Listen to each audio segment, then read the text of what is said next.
पशुपतिनाथको मन्दिर नेपालमा रहनु हामी सम्पूर्ण नेपालीहरूको लागि सौभाग्यको कुरा हो। भगवान पशुपतिनाथको मन्दिर छ र नेपाल र नेपालीको गौरव बढेको छ। भगवान पशुपतिनाथको मन्दिर रहेको हुनाले नै पशुपति क्षेत्रलाई साधना भूमि, दानभूमि, पुण्यभूमि, मोक्ष भूमिको रूपमा हाम्रा शास्त्रहरूले उल्लेख गरेका छन्। यसैले यस्तो क्षेत्रमा जन्म हुन पाउनु सम्पूर्ण नेपालीहरूको लागि र भगवान पशुपतिनाथको नामबाट चिनाउनु हामी सबैको लागि एउटा गौरवको कुरा हो। यसैले पनि नेपाल महात्म्य, हिम्मतखण्ड, शिवपुराण जस्ता ग्रन्थहरूमा भगवान पशुपतिनाथको क्षेत्रमा जन्मनको लागि ऋषि महर्षिहरू पनि एकदम लालायित हुन्छन्। ती हरेक रूप वृक्षहरू ऋषिका रूपमा छन् भनेर नेपाल महात्म्य, हिम्मतखण्डमा उल्लेख गरेको पाइन्छ। भगवान पशुपतिनाथ पशुको पति। पशु भन्नाले हामी सामान्य रूपमा बुझ्दछौँ पशु भन्नाले चारखुट्टे, दुईखुट्टे पशु पन्छी मात्रै हुन् कि भन्ने बुझ्छौँ। तर पशु भन्नाले मानिस पनि जबसम्म अज्ञानमा रहन्छ, जबसम्म उसमा ज्ञान हुँदैन, जबसम्म विवेक र बुद्धि हुँदैन, तबसम्म मान्छे पनि पशुकै रूपमा हुन्छ। यसैले त्यो पशुलाई मुक्ति दिलाउने, त्यो पशुलाई मोक्ष दिलाउने, त्यो पशुलाई चेतनाको माध्यमबाट जागृत गराउने काममा भगवान पशुपतिनाथको आराधनाले त्यो शक्ति प्राप्त हुन्छ भनेर हाम्रा शास्त्रहरूले उल्लेख गरेका छन्। यसले गर्दाखेरि भगवान पशुपतिनाथको पूजा, उपासना र ध्यान जरुरी मानिएको छ। भगवान पशुपतिनाथको व्युत्पत्ति गर्दाखेरि पशु जीवात्मना पाति रक्षति पशुपति, जसले सम्पूर्ण प्राणी मात्रलाई रक्षा गर्दछ त्यो नै पशुपतिनाथ हो। यसैले भगवान पशुपतिनाथ खालि दुईखुट्टे चारखुट्टे पशुहरूको पति नभइकन सम्पूर्ण जीवात्माको पशु उहाँ स्वामी हुनुहुन्छ। यसैले उहाँको पूजा आराधनाले, उहाँको साधनाले, उहाँको भक्तिले हामीमा प्राप्त हुने भनेको विवेक र बुद्धिको ज्ञान हो। यसैले उहाँप्रति हामी सबै नतमस्तक भएर प्रणाम गर्नुपर्छ र हाम्रो शास्त्रहरूले भगवान पशुपतिनाथको बारेमा प्रशस्त मन्त्रहरूको माध्यमबाट उहाँको आराधना, उहाँको अर्चना गरेका छन्। त्यसमध्ये पनि तैत्तिरीय उपनिषदमा एउटा अत्यन्त महत्त्वपूर्ण त्यहाँ श्लोक आउँछ। त्यो श्लोक अनुसार यो सारा सृष्टि, यो सारा ब्रह्माण्ड नै भगवान पशुपतिनाथको कारणबाट यो ब्रह्माण्डको सृष्टि भएको छ र त्यसभित्र उहाँ सूक्ष्म भन्दा पनि अति सूक्ष्म रूपमा विद्यमान हुनुहुन्छ र त्यसैले यो सारा सृष्टिलाई सञ्चालन गरिरहेको छ र उहाँलाई बुझ्न सक्यो भनेदेखि हामीले शान्ति प्राप्त गर्न सक्छौँ भन्ने कुरा त्यहाँ उल्लेख गरिएको छ।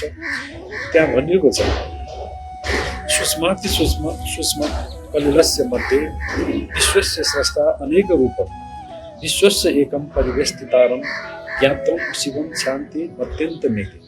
यसैले उहाँलाई बुझ्न सक्यो भनेदेखि यो सारा संसारलाई, यो सारा विश्व ब्रह्माण्डलाई बुझ्न सकिन्छ। यसैले भगवान पशुपतिनाथलाई हामीले त्यस रूपबाट हेर्न सक्यौँ भनेदेखि हामीमा जुन किसिमको एउटा अज्ञानता छ त्यो अज्ञानताबाट हामी ज्ञानको क्षेत्रमा जान्छौँ र त्यस दृष्टिकोणले मनमा मात्रै राखेर हामीले भगवान पशुपतिनाथप्रति पूजा आराधना गर्ने हो भने हामीले धेरै कुराहरू प्राप्त गर्न सक्छौँ र भगवान पशुपतिनाथको साँच्चै नै सही रूपबाट भक्ति आराधना गर्ने हो भनेदेखि उहाँबाट प्राप्त नहुन सक्ने भन्ने कुरा केही पनि छैन। चाहे व्यक्तिले होस्, चाहे कुनै अरू सामूहिक रूपबाट होस्, हरेक दृष्टिकोणबाट भगवान् पशुपतिनाथबाट हामीले धेरै कुराहरू प्राप्त गर्न सक्छौँ, यो जीवनलाई मुक्त गर्न सक्छौँ र यो जीवन मुक्तिको लागि यही नै बसेर त्यो ज्ञान प्राप्त गर्न सक्ने क्षमता भगवान् पशुपतिनाथले हामीलाई दिनुहुन्छ।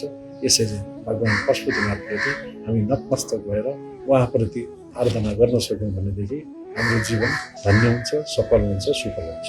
भगवान श्री पशुपतिनाथको पाशुपत योग, पाशुपत धर्म र हिमवत खण्ड नेपालको संविधानमा उल्लेख हुनु पर्दछ। जुन समय भगवान श्री पशुपतिनाथको पश्चिम द्वारमै हामीले गुरु गणेश, भगवान कुमार, चन्द्रमा सूर्यको माथि भगवान शिव त्रिशूल धारण गरेर बस्नुभएका शिव र तल भैमा दुईवटा सिंहहरू पनि त्यहाँ विराजमान छन् र पश्चिमको द्वारमा सुरक्षाकर्मीहरू 24 घण्टा खटिरहेको पनि हामी त्यहाँ देख्दछौँ। जब हामी भित्र प्रवेश गर्दछौँ, सर्वप्रथम त नन्दीश्वरको ठुलो नन्दीश्वरको हामी दर्शन गर्दछौँ र नन्दीश्वरको दायाँ साइडमा महावीर हनुमानको मूर्ति रहेको छ, मूर्तिको दर्शन गर्छौँ र पशुपतिनाथलाई दायाँ पार्दै त्यहाँ विभिन्न प्रकारका विभिन्न सिद्धि दिने देवी देवताहरूको दर्शन गर्दै अन्नपूर्ण देवी हुँदै हामी वासुकी नागिनीको मन्दिरमा प्रवेश गर्दछौँ। वासुकी नागिनी साक्षात् भगवान विष्णुको स्वरूप मानिन्छ, जहाँ त्यहाँ दैनिक भोग लाग्दछ।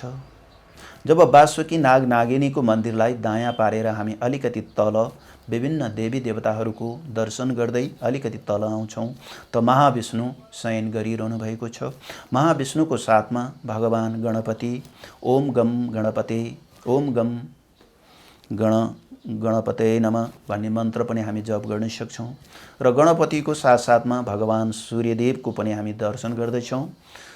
भगवान सूर्यदेवको दर्शन गर्दाखेरि हामीले सूर्यका केही मन्त्रहरू पनि हामी जप गर्न सक्छौँ। सूर्यका मन्त्र विशेष गरेर गायत्री मन्त्र ओम भूर्भुवस्वः तत्सवितुर्वरेण्यं भर्गो देवस्य धीमहि धियो यो नः प्रचोदयात् भनेर पनि यसरी सूर्य गायत्री अर्थात् गायत्री मन्त्र विशेष गरेर सूर्य भगवानसँग सम्बन्धित भएको हुनाले गायत्री मन्त्र पनि हामी जप्न सक्छौँ र यसरी भगवान सूर्यदेवलाई दर्शन गर्दै त्यहाँ वरिपरि रहेका देवी देवताको दर्शन गर्दै हामीले यता बागमतीको अथवा मुक्ति मण्डपको साथसाथमा त्यहाँ महासरस्वतीको मूर्तिको दर्शन गर्छौँ, मुक्ति मण्डपको दर्शन गर्छौँ, भगवान श्री कृष्णको दर्शन गर्दै कीर्तिमुख भैरवको दर्शन गर्दै उन्मत्तेश्वर महादेव उन्मत्तेश्वर भैरवको दर्शन गर्छौँ र त्यहाँबाट हामी यज्ञशालामा प्रवेश गर्दछौँ। यज्ञशालामा त्यहाँ वेदका स्तुतिहरू पनि भित्तामा उल्लेख गरिएका छन् र त्यहाँ नवदुर्गाको पनि हामी दर्शन गर्छौँ। नवदुर्गाको दर्शन गर्दै हामी त्यहाँ नजिकै रहेको नवग्रहको पनि दर्शन गर्छौँ। यति गरिसके पश्चात मात्र भगवान श्री पशुपतिनाथको दर्शन गर्ने चाहिँ विधि शास्त्रहरूमा उल्लेख गरिएका छन् अथवा यस प्रकारले दर्शन गर्नाले पाशुपत क्षेत्रको पुरै दर्शन गरेको फल त्यो भक्तलाई प्राप्त हुन्छ। हामीले सुनेका छौँ पाशुपत क्षेत्रको एक पटकको मात्र पनि भ्रमणले दर्शनले त्यो मनुष्यले पशु योनिमा जानु पर्दैन अथवा उसले पशु योनि प्राप्त गर्नु पर्दैन, उसले मनुष्यलाई नै प्राप्त गर्छ अर्थात् ऊ देवत्वलाई प्राप्त गर्छ अथवा उसले शिव सायुज्यलाई प्राप्त गर्छ भन्ने शास्त्रको वचन छ। अब भगवान श्री पशुपतिनाथको बारेमा म यहाँ छोटो रूपमा वर्णन गर्न गइरहेको छु। देवादिदेव महादेव पशुपतिनाथ को हुनुहुन्छ? साँच्चै नै शिव भक्तहरू त परिचित हुनुहुन्छ र शास्त्रहरूले पनि भगवान श्री पशुपतिनाथलाई परिचय दिने प्रयत्न गरेको छ। हुन त हामी भगवान देवादिदेव पशुपतिनाथलाई कुनै पनि योगी सिद्धजनहरूले जान्न सकिँदैन। किन भन्दाखेरि त्यो पशुपतिनाथ भनेको ज्ञानको पराकाष्ठ, ज्ञानातीत, ध्यानको ध्यानातीत र सिद्धिको पनि सिद्धिभन्दा माथिको स्थितिलाई नै भगवान श्री पशुपतिनाथ भनिन्छ। पशुपतिनाथ, नाथ भनेको परमेश्वर, पशु भनेको पशु भइहाल्यो, पति भनेको पशुका मालिक पिता, पशुलाई जन्म दिने, नाथ भनेको परमेश्वर। पशुपतिनाथ भनेर भन्छौँ, नाथ भनेको परमेश्वर हो। पशुपतिनाथ भन्नाले पशुपति परमेश्वर भनेर भनेको हो। र भगवान श्री पशुपतिनाथको अब हामी दर्शन गर्दैछौँ। यस प्रकारले हामी दर्शन गर्दैछौँ। भगवान श्री पशुपतिनाथको पश्चिमतर्फ फर्किएको जुन विग्रह छ, जुन विराट स्वरूप छ, जुन अत्यन्त करुणामय मुहार छ, जसलाई सद्योजात भनेर पुकारिन्छ। यी सद्योजातलाई पृथ्वी तत्त्वको रूप अथवा पृथ्वी तत्त्वको स्वरूपमा पनि पूजा गरिन्छ। यी सद्योजातलाई ऋग्वेद स्वरूपको रूपमा पनि पूजा गरिन्छ। यी सद्योजातलाई अकार स्वरूप ब्रह्माको, सृष्टिकर्ता ब्रह्माको रूपमा पनि पूजा गरिन्छ। यी सद्योजातलाई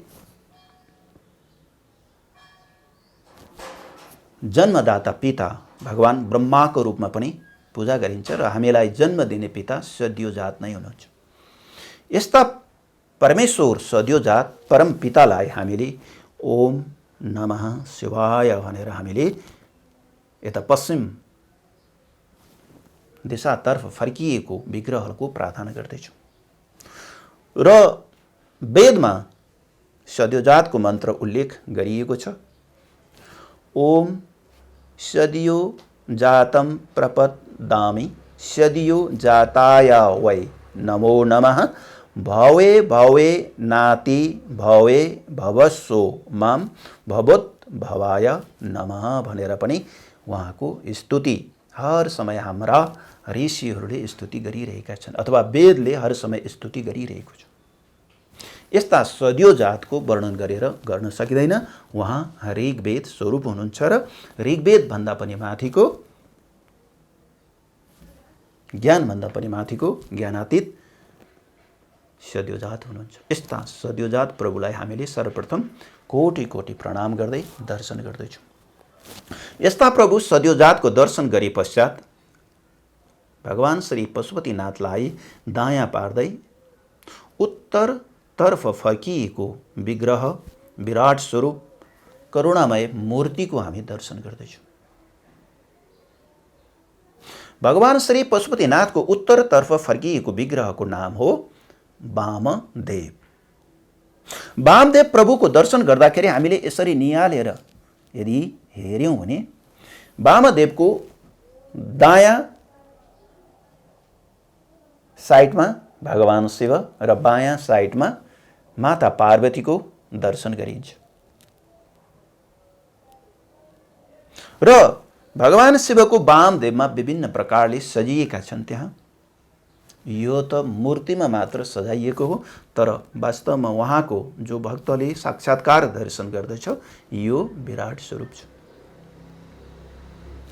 वामदेवलाई जल तत्त्वको रूपमा पनि अथवा जल स्वरूप वामदेव हुनुहुन्छ। वामदेव सामवेद स्वरूप हुनुहुन्छ। वामदेव मकार स्वरूप हुनुहुन्छ। र यस्ता प्रभु वामदेवलाई जब हामी देख्दछौँ ओम नमो महादेवाय भनेर पुकारा गर्नुपर्दछ अथवा उहाँको मन्त्र शास्त्रमा प्रतिपादन गरिएको छ। वेदमा यस्ता वामदेवको मन्त्र वेदमा प्रतिपादन गरिएको छ। ओम वामदेवाय नमो, ज्येष्ठाय नमः, श्रेष्ठाय नमो, रुद्राय नमः, कालाय नमो, कालाय नमः कल विकरणाय नमो बल विकरणाय नमो बलाय नमो बल प्रमथाय नमो सर्वभूत दमनाय नमो मनोन्मनाय नमः भनेर मन्त्रले हर समय वेदले स्तुति गरिरहेको छ। यस्ता प्रभु वामदेवलाई पनि कोटि कोटि प्रणाम छ। जब हामी वामदेवको दर्शन गर्छौँ त पशुपतिनाथलाई दायाँतर्फ पार्दै हामी पूर्वतर्फ फर्किएको विग्रहको दर्शन गर्दछौँ।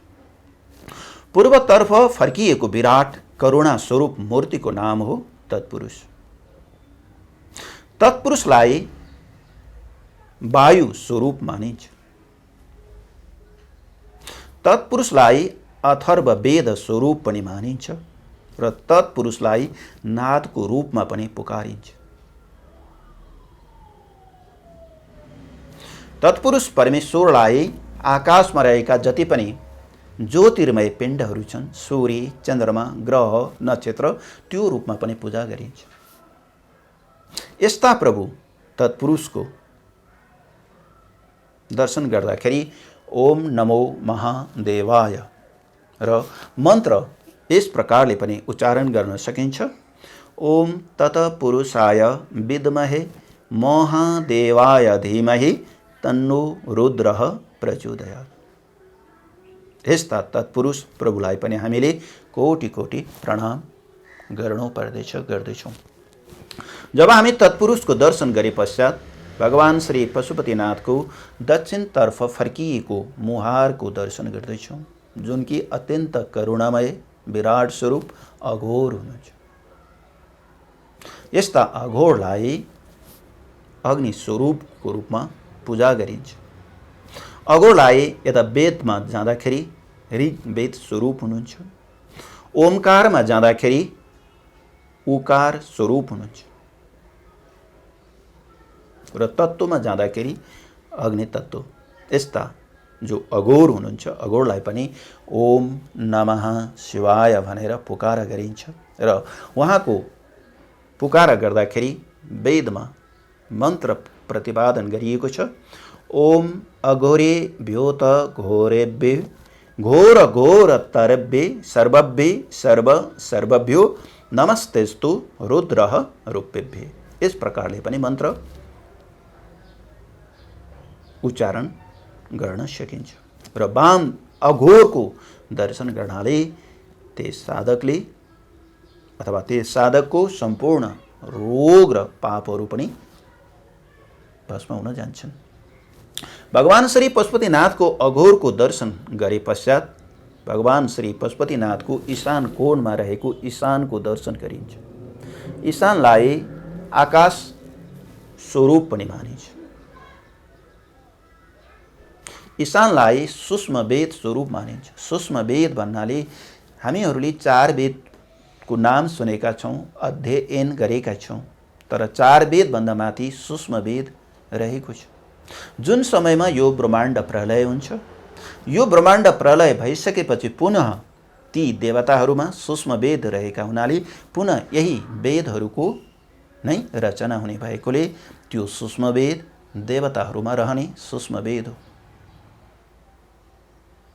यही ईशानबाट नै यो चराचर जगतको सञ्चालन भइरहेको छ। यही ईशान नै पशुपतिनाथको मोक्ष दिने, हामीले जो मोक्ष प्राप्त भन्छौँ, कल्याण प्राप्त भन्छौँ र यही ईशानबाट नै हामीलाई मोक्ष प्राप्त हुन्छ अथवा मोक्ष दिलाउनुहुन्छ अथवा योगक्षेम दिएर हामीलाई कल्याण गराउनुहुन्छ। यस्ता प्रभु ईशानलाई पनि ओम नमो महादेवाय भनेर पुकारा गरिन्छ। यस्ता प्रभु ईशानको मन्त्र हामीले यस प्रकारले पनि जप गर्नु पर्दछ।